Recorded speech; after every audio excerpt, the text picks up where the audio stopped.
I think one of the hallmarks of the way we've approached the work of the Wallace Foundation for the last 14 years is the idea that as the context evolves, we have to evolve.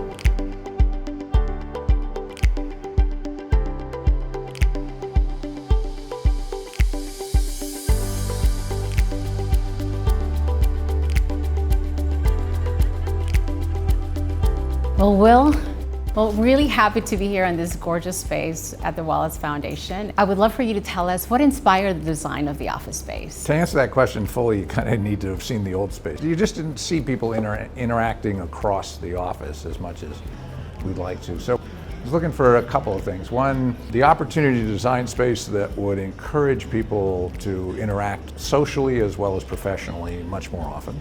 And then I also really wanted to democratize the access to natural light and views. And so it just made it more inclusive, less hierarchical, and more social to help reinforce and create the kind of culture that we're building. You mentioned people interacting with each other and also external guests being able to come in. Why do you think that interaction with each other and professionally for staff was important?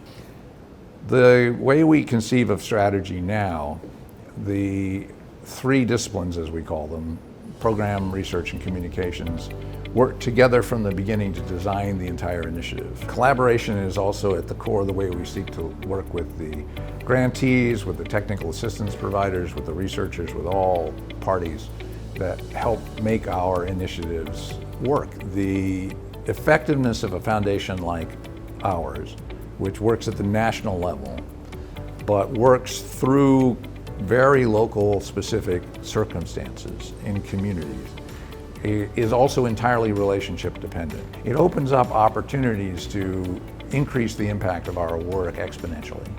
I think it's that very unique core of wanting to be a true partner in relationship with communities. So it's both about the evidence and what works, but it's also relational and understanding that we work in partnership with leaders and people in neighborhoods and kids when we go in and do this work. And I will say, honestly, that is the reason I wanted to come work here.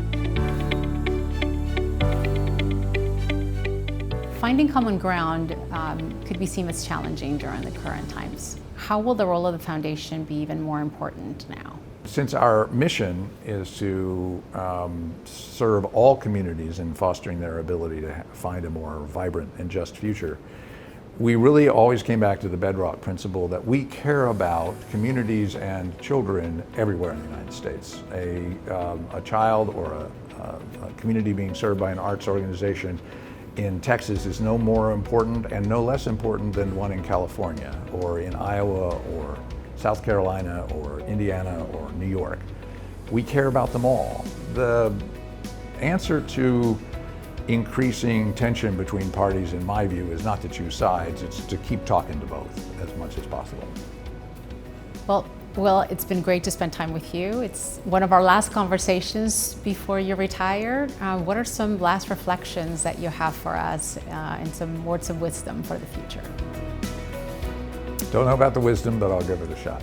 What would make me most pleased is if the thing that carries into the future is the sense that you're doing the best work you possibly can to the best of your ability by examining it with both self-confidence and humility and constantly adjusting it to the changing circumstances without ever losing sight of the North Star of the mission of the organization.